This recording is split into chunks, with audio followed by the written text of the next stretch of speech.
4% of the divorces that happen in America are linked to infidelity that is tied to pornography. Either pornography was the main catalyst or it led to an in-person interaction. So in a real way, pornography is stripping the man from the home. Kids are growing up without father figures. Are they being the man that they are called to be?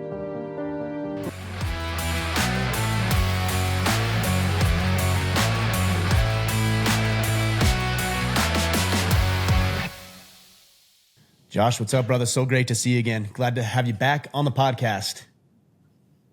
Yes, sir. So appreciative of you, and man, you've got a pretty sticky community there. So I got so many people encouraging me from your community, from the podcast that we did.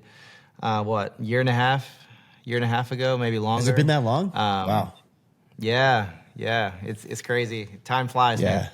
Time goes really quick. Yeah, it's an interesting discussion when you're talking about pornography, because there is this big group of men who know that it's destructive, know the ramifications and the consequences of engaging in pornography. A lot of them are not. A lot of them would like to be free from pornography. But then there's also this other group of men, and it's larger than you would think, and you're probably intimately familiar with this, who don't think it's bad.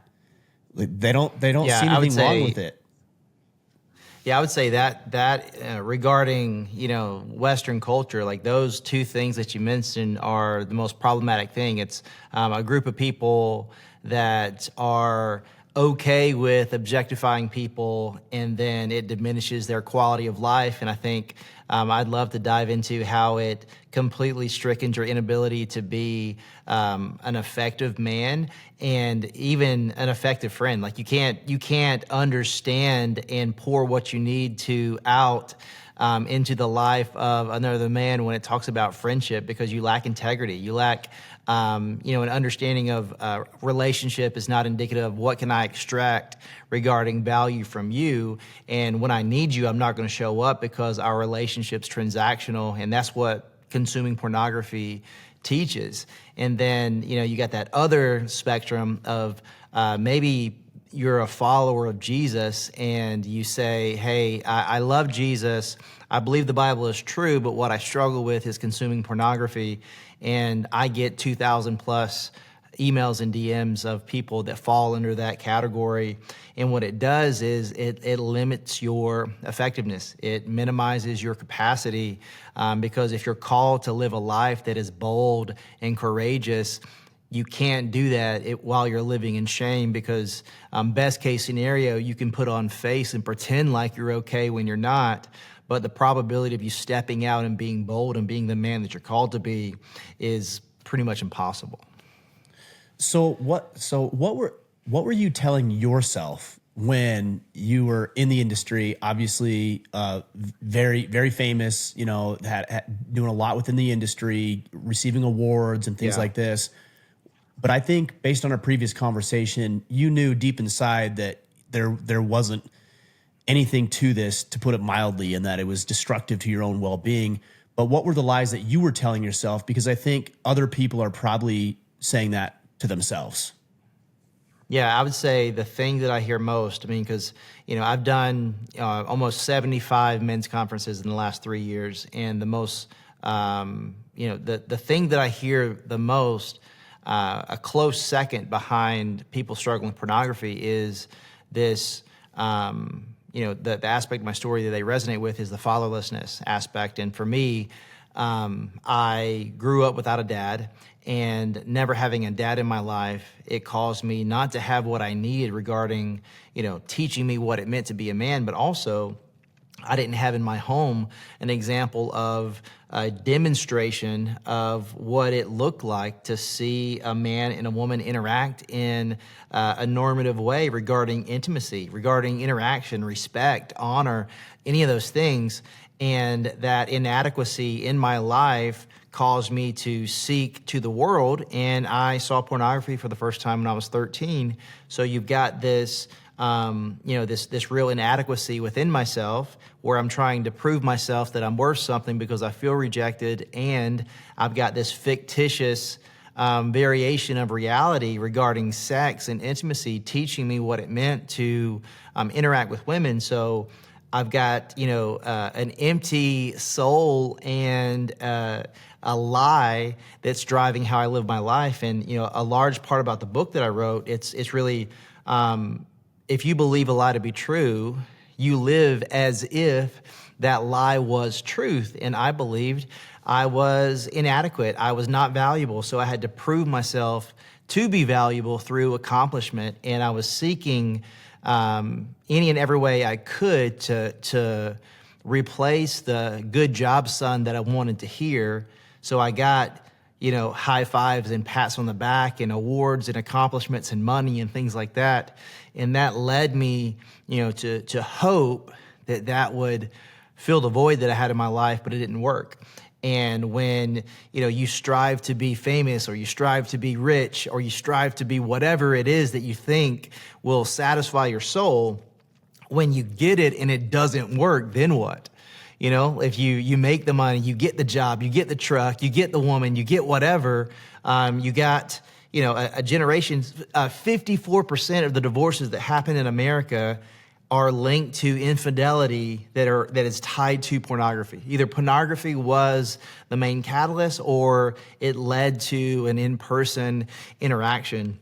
So in a real way, pornography is stripping the man from the home, and kids are growing up without father figures. Even if they're in the home, if they're struggling with pornography, or they're living in compromise, are they being the man that they're called to be? So you're getting this minimized, experience when you need all of your dad. And I think in a real way that caused me to strive for acceptance, approval, and all these things. And when I made millions of dollars and I had all the success and tons of people knew who I was, it didn't matter. At the end of the day, I still felt like garbage. I still felt worthless. And that led to me wanting to take my life. So the lie that I was telling myself was, if I became enough, I would feel like I was enough. But nothing in the world could mitigate the wound that I had in my heart. What was it like? I imagine that in public, you probably got approached or recognized by other men, I imagine. Yeah. Who were celebrating you it, and cheering you on. What is that like? Because they're celebrating you because they've seen you naked having sex with other women. So yeah, what is that like? Honestly, I was so tied up in that world, it was somewhat normative. So I didn't really, see it for what it was. But in retrospect, super strange, looking at it in retrospect. But just the fact that, I would, every time there was like a convention or I had a new movie coming out, I would, sign headshots, sign autographs and stuff like that. And it was because, like, really, you looking back, it's like, man, I was their hero because I was living the life that, maybe if they could live my life vicariously through watching pornography, they thought that they was experiencing the happiness that I was experiencing, but it was all a facade. It was. It's like walking up to Dean Cain expecting him to be Spider-Man. It's a mask.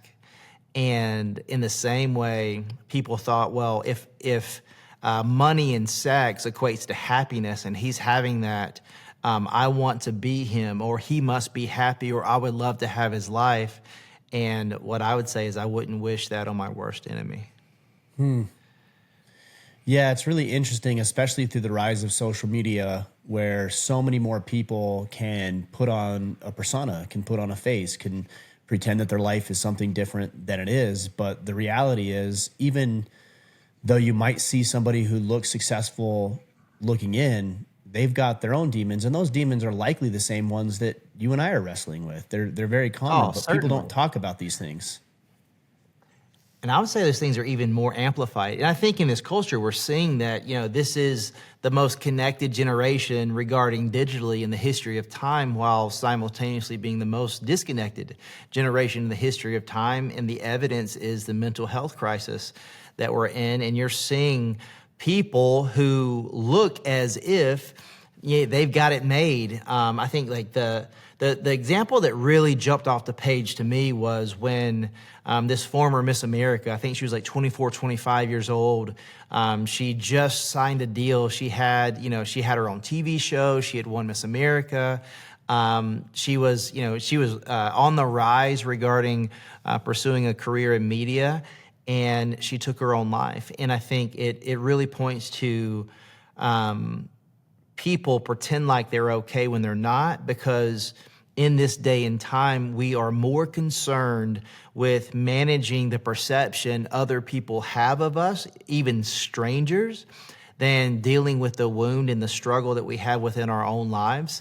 And I think that that's the way that Satan is moving most aggressively in this day and time, because if you can convince a person to pretend like they're okay when they're not, you'll never ask for help, because that's the thing that makes you look the weakest, and that's actually the thing that will set you free.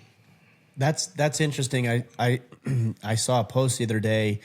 A guy had recorded it looked like a hotel employee that was kind of having frankly a mental breakdown. And yeah. I said something about there clearly being some mental instability going on here. That's not to say we can't be empathetic. We should, but there's something going on here deeper than he had an issue with his client or whatever. And somebody said, as a response, somebody said, well, the mental instability is going on with the person recording. Everything going on with that employee, he's mentally healthy. I'm like, okay, we need to stop here. Like sure. There's a problem with the way this guy's recording. He shouldn't be doing that. He should be more empathetic. We could all do better, myself included. But if we're going to lie and say there isn't some sort of mental instability going on with this employee in the video, that's a problem, because it's going to keep him from getting the help that he actually needs. Maybe it's chronic. Maybe he's on the spectrum. Maybe he's just dealing with so much, and finally it was the straw that broke the camel's back. But let's not pretend that everything's fine. It isn't fine, and we need to make sure we address it clearly and truthfully. Yeah, I mean, I think what I'm going to say could be potentially controversial, so cut it out if you want. But, no, we'll leave it. We're going to leave it. Whatever it is, we're leaving it. So my wife and I, we were watching The Voice. And there was this woman that had struggled with feeling socially awkward most of her life. And she found out later in life that she was autistic. And that was actually a beautiful thing, because she could now put her finger on what made her feel awkward in certain moments. But I think it's so important, because while that diagnosis was an opportunity for her to lean into aspects of her personality and needs that she might have individually, I think some of the lies that she believed about being different than the other people that she saw, she thought like, okay, I'm this masculine woman, and now she was married and she left her husband because of the way she felt, and now she's married to this woman. And it's a story on The Voice, but it was, and it was almost like she was trying so hard to convince herself that she was normal in the skin that she was living in. But it was almost like this cognitive dissonance, right? Where these two ideas were living simultaneously, where she believed that, okay, now I understand why I feel the way I feel, but at the same time, she had found comfort in this new identity that she created. So she had a hard time letting go of what had become comfortable to her. And at the same time, saying like she had so much regret for hurting the man that she was married to, leaving that marriage. And I think we live in a society where we're so scared of telling people the truth. And man, the Bible is the most reliable document in the history of time. And like you see stuff like John 14:15, it's like, if you obey my commandments, if you love me, you'll obey my commandments. And if you think that God is this mean dictator saying, I'm going to withhold my love from you if you don't do what I say, or I'm going to crush you if you don't do what I say, actually, I love you enough to tell you the truth to protect you from yourself because you're an idiot, and I actually know what's best for you. And in the same way, I tell my kids not to touch the stove, and they don't touch the stove because they trust their dad. So they don't know that the stove is hot because they've touched it and gotten burned. They trust me. So you can understand the tone of God better if you understand the character of God. In the same way, my kids understand my communication because the way that I love them. And if I tell them something, I'm trying to protect them. And I think in a real way, in this culture, this is just who I am. This is just the way that it is. Man, if I believed that, I would be dead, because I was going to take my life because I thought my identity was grafted into and defined by my feelings of rejection and the evidence that my worst mistakes are seared into the internet probably forever. So I could either allow those things to define me, or I can seek a foundational truth that is greater than the reality that the world tells me. I can either allow the internet be the dictator of how I live my life, or the God that created me. And I'm so grateful that I found people that love me enough to meet me where I was, to tell me the truth, and to love me enough to not leave me as I was. It's powerful. What about that story with the woman you said? What do you feel about that would be controversial? Because I didn't hear anything controversial in there. But yeah, I'm I not just think, representing just yeah, for me, it's like, I think it was beautiful in that the fact that she figured out that she did have some type of mental health issue that she could point to, and it's like, my feelings that I can't understand, there is some just cause behind that. So that nothing controversial there, but the fact that she had created an identity as living as a woman that's attracted to women because she felt like she was different, so she needed to live different. And that is actually in conflict of what is true, because her feelings couldn't be trusted because of the way that she was feeling, because she was seeking comfort for leaning into the data that she was processing in the wrong way. It's like, if I drive in the wrong direction and I believe that I know where I'm going, but I get to the wrong place and I get to a place that I don't need to be, if someone's like, okay, you're where you need to be, and where I'm not, that's not love, that's not truth. So I think in this world where people need to know, hey, you may have felt like there was a time in your life where those decisions were leading you to live a life that was different than you had lived prior, and you found comfort in that chaos, but you actually were just uncomfortable in your own skin, and you needed to process that with someone, and that's okay. But living this alternate life is not the place where you're going to find freedom, because what you've done is you put on another mask thinking that this facade is going to fix my feelings when my feelings are actually factual. I just need to process them with trusted people. Yeah, I see this a lot in the transgenderism discussion. It's like a woman, for example, who believes herself to be a man and says, I'm a man. And then you ask, well, what is a man? Well, it's just how I feel.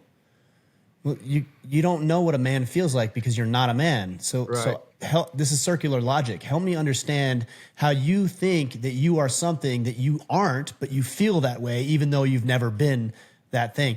I think about this with my own children. I've got 4 children, 3 boys and a girl. If one of them came to me and said, hey, I think I'm a woman, the answer is, well, you're not. Right. Now let's figure out why you're feeling that way. It's like, so same here. It's like I got 4 boys, and it's like I think what happens is like in today's time, it's like, a son could come to you, and it's like for my kids, they went through a season where they thought like Sky was the coolest Paw Patroller, and they wanted like Sky stuff. And that was all fine and good, but at the same time, it's like understanding like Sky is a girl, but like they're not going to want girly things because they know the difference between being a man and being a woman. And I think sometimes when people say, "Oh, well, my kid likes something that's associated with feminism, they must have this feminine identity," and all of a sudden, let's go get them some hormones and chop some stuff off. And it's such a drastic thing to say, like, gosh, they liked the female character in Paw Patrol because she drove a helicopter and it was pretty cool, Right. So it's just crazy how the world is. But man, and I think in the same way, I gave a talk recently around how I think clearly how pornography and abortion is tied together. And, the biblical narrative, you see this meta narrative from Genesis to Revelation. Every time there's an uprising in sexual immorality, it's always tied to child sacrifice. And anything that God creates, Satan counterfeits. And he does the same thing time and time again. And in the same way, if there's a culture where pornography is being consumed to the extent where 33% of all the data transferred on the internet is pornography, 3 out of the top 10 websites that are searched in the world is pornography. Pornography making more money than the NBA, Major League Baseball, and NFL all combined. So those things being true, that many people watching it because, all that revenue is based on viewership and that monetization strategy that exists on Instagram and YouTube and all those places that came from Pornhub. And so that many people watching it, what's happening is people are objectifying people and thinking that my life is about me. And then you get to the rationale that in the same way Jesus sacrificed his life for you, a counterfeit to that would be, well, I need to sacrifice this child for me because my life is going to be less than if I have a child. And just denying the evidence of, well, if I have sex with someone of the opposite gender, the byproduct of that is a possibility of creating human life. And if I disassociate if I think, okay, people are products and sex is transactional, well, this meaningless act is going to equate to this meaningless life. And it's just an inconvenience to me. So, of course, I just want to get rid of it because I believe that what I did doesn't matter and that child doesn't matter. So I'm going to try to call it something else. But I'll bring it back to this main point. I think it's just hilarious that we call porn adult content. Like, how counterintuitive is that? We're saying that this is for adults. Is it? Because it's a depiction of a completely different thing than sex actually is. So we're saying that this is the way that adults act. And I just think in the same, like you name it, it's like because of you changing what you call something, you normalize it and you take away the, how important the reality is.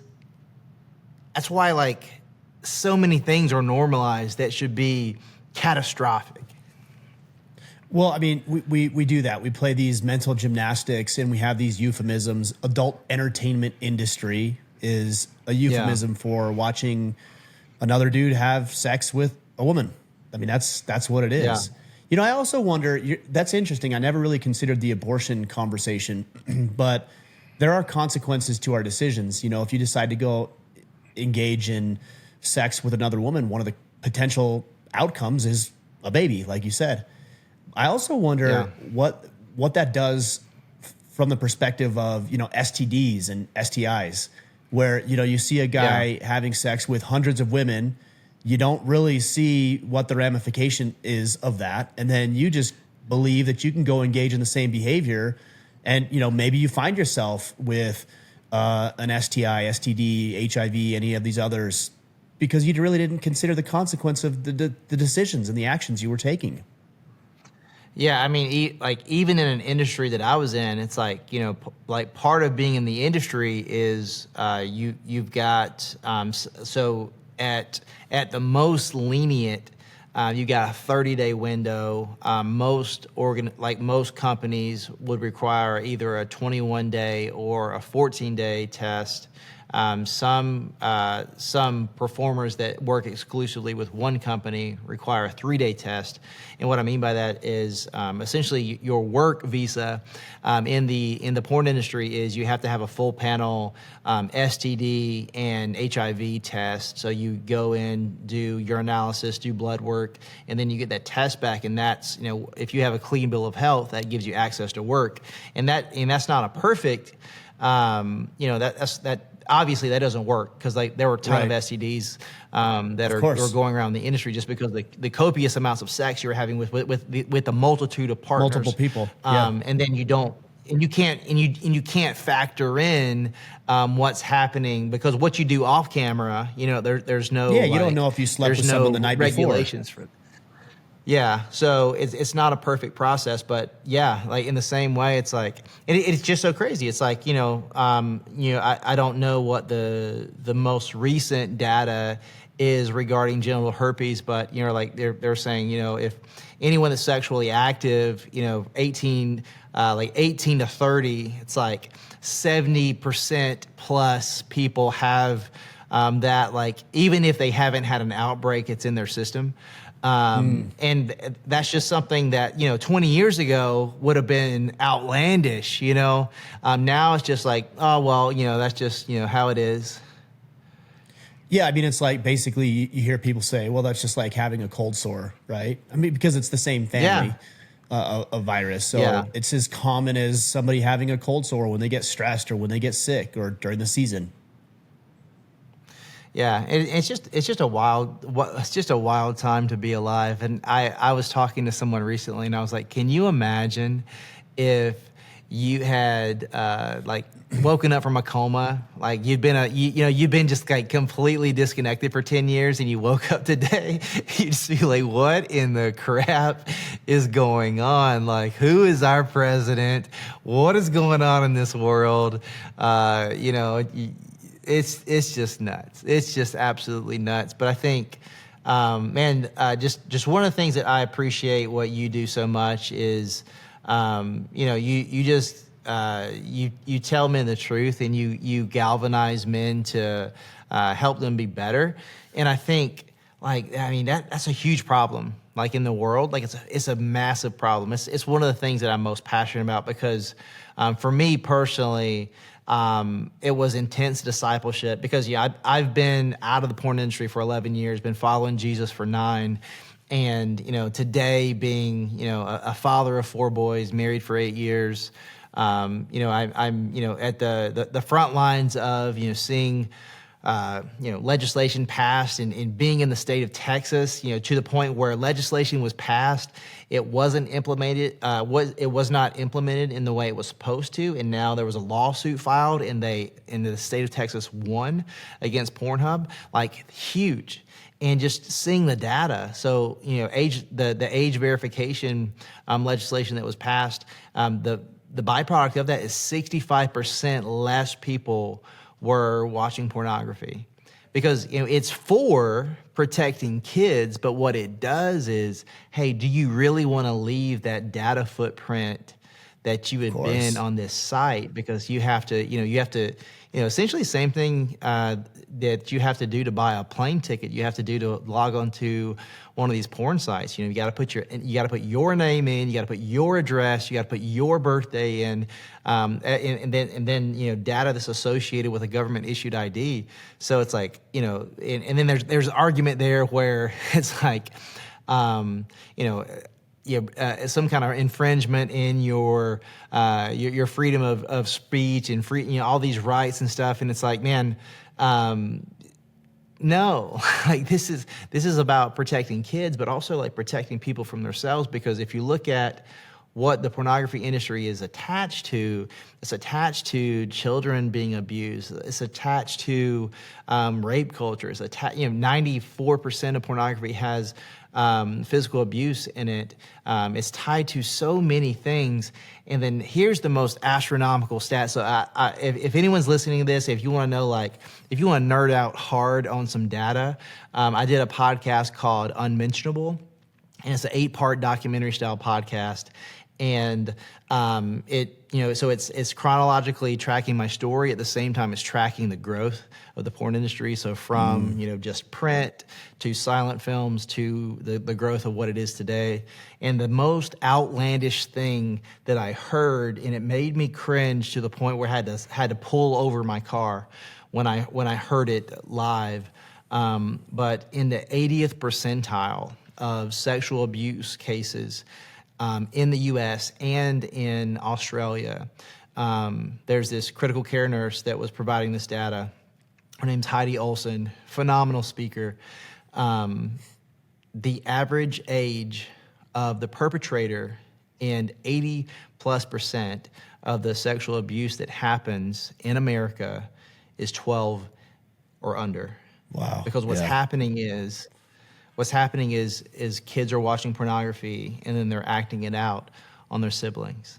And it's like that data is not shared too broadly because they're trying to protect the kids that are doing it. But that's sad, dude. It's sad. And I think that number is somewhat not as accurate to the full picture of what's going on, because I've had multiple meetings with people where there's so much like stuff around like child pornography, abuse, like all this stuff. There's so much of it. Like they're only addressing like 2% of it. Like whatever's the absolute worst is where there's people, outside of sting operations. They're like, these are people we're actually going after and seizing their computers and stuff. And it's just like a crazy time to be alive.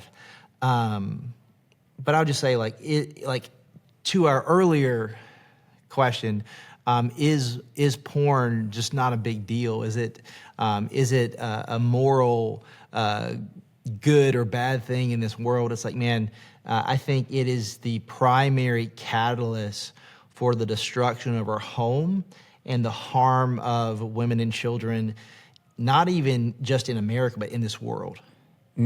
And why would you want to consume something that is literally destroying homes, harming children, and contributing to the destruction of the lives of the real people? I guess the question is, for those people who say this is not bad or not immoral or not a problem, what is the positive benefit of it other than getting off and feeling good for a minute? Yeah, there isn't. There isn't one, because like, it doesn't improve your life. It only makes your life worse. It only makes your life worse, and it harms other people.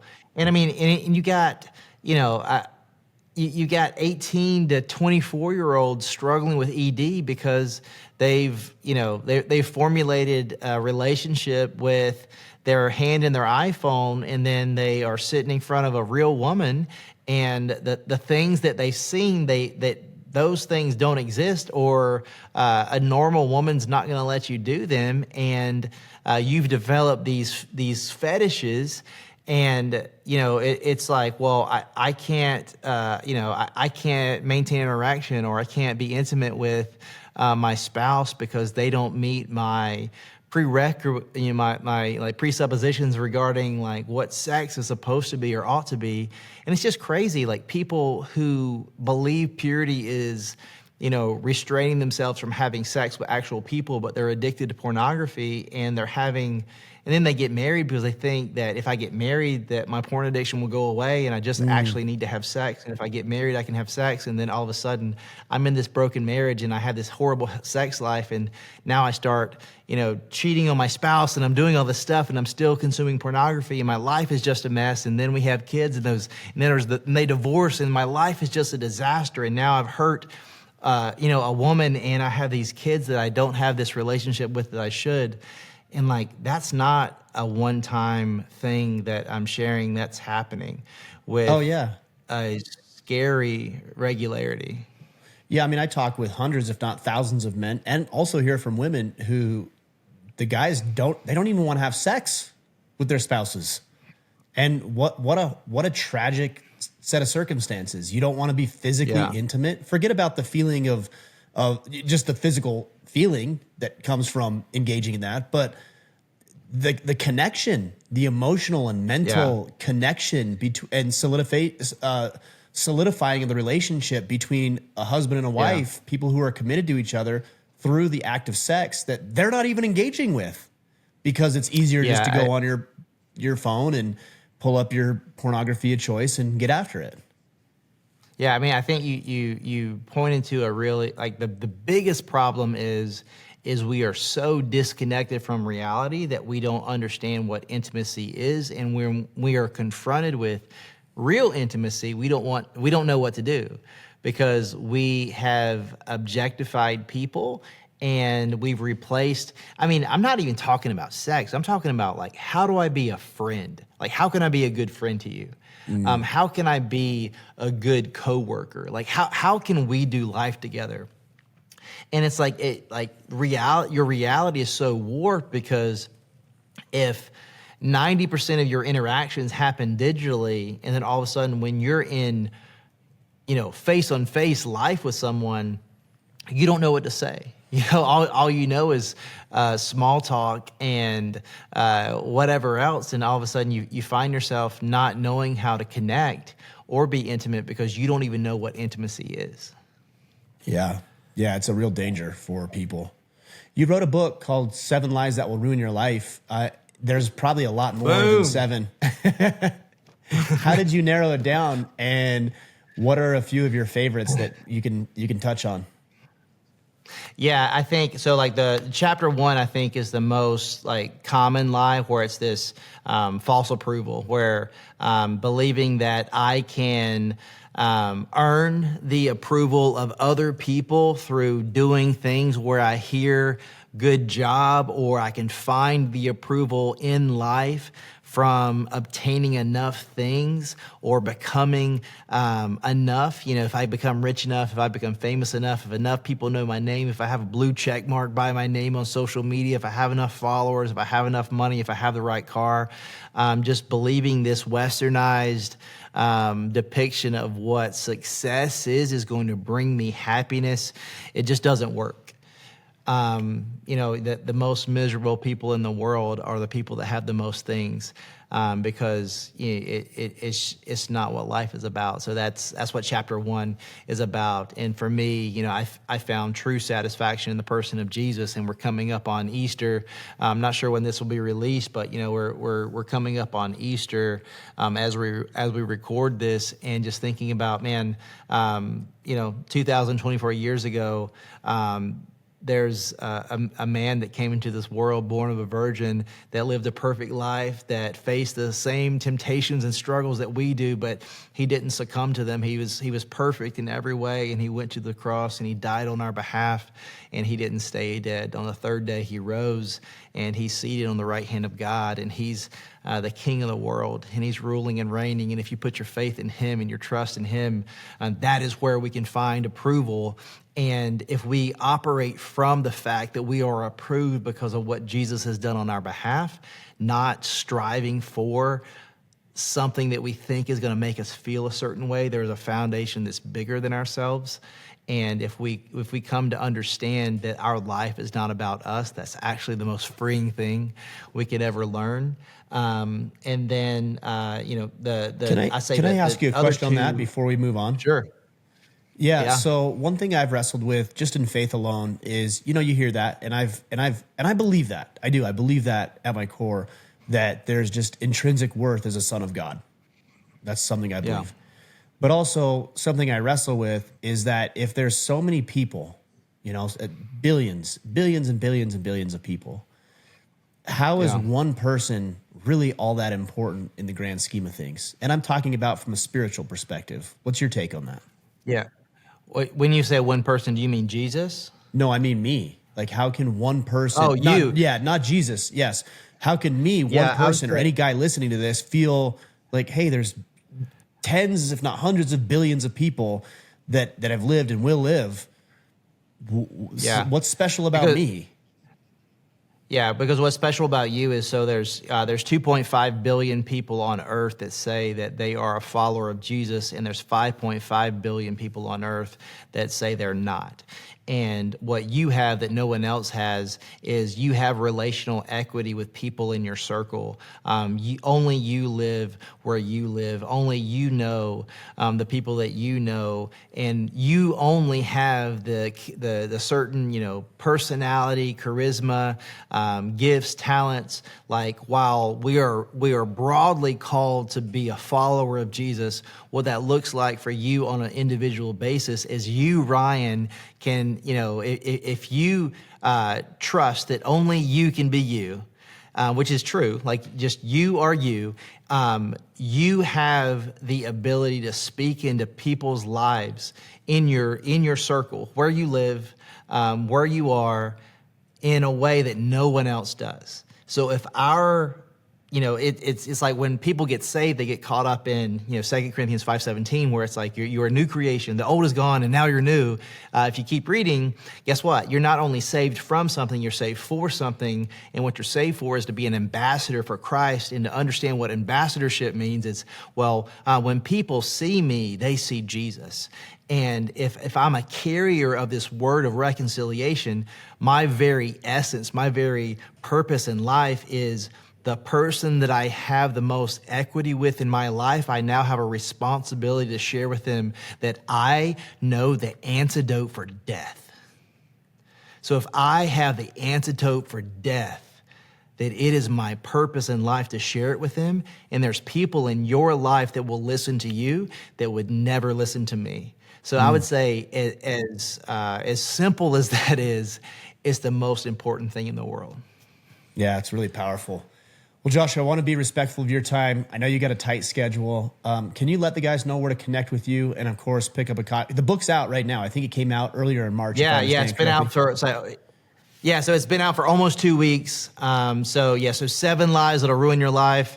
You can grab it at Amazon, Barnes & Noble, Books A Million, Target, Walmart, all those good places. But if you order it Amazon, it helps your boy out the most because of the list and all that good stuff. So order it Amazon. I think you'll actually get the best price on Amazon, but because we did hardcover only. So Christmas of next year, Christmas of this year, we'll do paperback. But so as of right now, hardback only. So a little pricier than paperbacks, but you'll get the best price on Amazon. And so if you want to follow me and just see some of the stuff that we're doing, so my website is joshuabroome.me. So there's an E on my last name. So Joshua, BROOME.ME is my website, and my social media across the board is I am Joshua Broome. Awesome. We'll sync everything up. You've got a big, exciting meeting, it sounds like, this afternoon. So I wish you the best on that. And we'll keep sharing, man. This is an important message, and I love having you on. I'm excited that you're sharing the message, that you're putting your work out there. I'm sure you get more than your fair share of criticism with regards to what you're talking about, but keep fighting the good fight. Yeah, I really appreciate what you do. Yeah, man. I would love to do an men's event with you, man. I'd love to me, you, and a few other people. Just get some men together and just call them out and call them up, man. Because that's the thing that changed my life. Like someone that loved me enough to meet me where I was, but like speak into my life. Because I think even in this space, there's so many people that like love the rehabilitation space, where they're like, okay, stop doing this, get out of this environment, do this. Okay. But I think the question that keeps me up at night is okay, what now? I'm not watching porn anymore. I'm not in sex work anymore. I'm not addicted to drugs anymore. I'm not doing this. I'm not living here. I've removed myself from the toxic environment and the toxic things and the toxic people. But all of a sudden, I'm now ready to take a step in the next direction.